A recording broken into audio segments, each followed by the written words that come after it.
BDC Vidyaniketan চ্যানেলে সবাইকে স্বাগতম। আজকে আমরা করব নবম দশম শ্রেণীর গণিতের যে আমার এখানে 13.2 এর প্রশ্ন নাম্বার 6।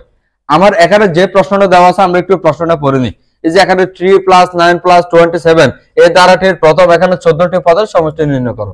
তাহলে আমাদের এখানে প্রশ্নে এই যে আমরা লিখতে পারি দ্বারাটির এই যে এখানে হচ্ছে দ্বারাটির যে এখানে প্রথম পদ এ সমান, তাহলে আমার এখানে প্রথম পদ দেওয়া আছে 3, এটা লিখলাম 3। এরপরে লিখলাম সাধারণ অনুপাত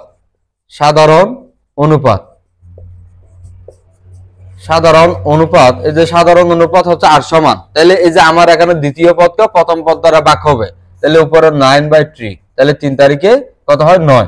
তাহলে আমাদের এখানে হচ্ছে এর মান 3, আর এই যে এখানে হচ্ছে আর এর মান হচ্ছে এই যে আমার এখানে হচ্ছে আর এর মানও 3। তাহলে আমাকে প্রশ্নে বলছিল যে প্রথম এখানে 14টি পদের মানে সমষ্টি নির্ণয় করো। তাহলে আমাদের একটা সমষ্টির মানে সূত্র আমরা জানি। সমষ্টির সূত্রটা কি?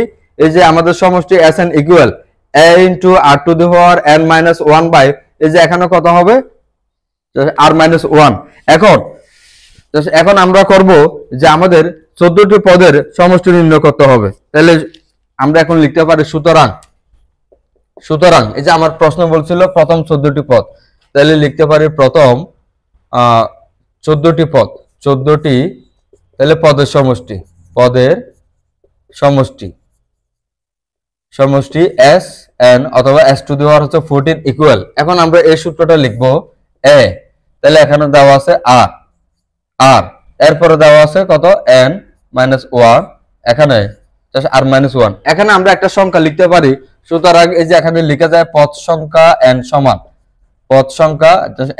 14। তার মানে এই যে আমাদের কিসের জায়গা হচ্ছে n এর জায়গায় বসবে 14, তাহলে আমরা এটা লিখে দিব a, আর এই যে আমরা শুধু হচ্ছে n এর জায়গায় লিখলাম 14, আর এখানে -1 আর r - 1। এখন এই যে আমার এখানে একটা হচ্ছে এর মান দেওয়া আছে, এর মান ছিল এই যে এখানে 3, আমরা এখানে লিখে নিলাম 3।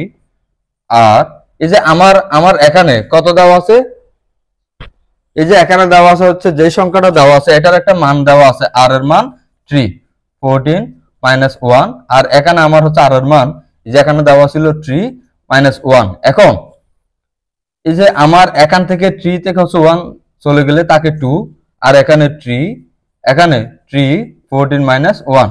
আমরা এই যে বাকি অংশ হচ্ছে এদিকে করলাম।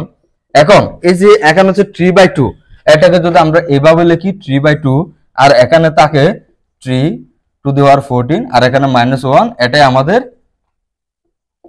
আমাদের উত্তর।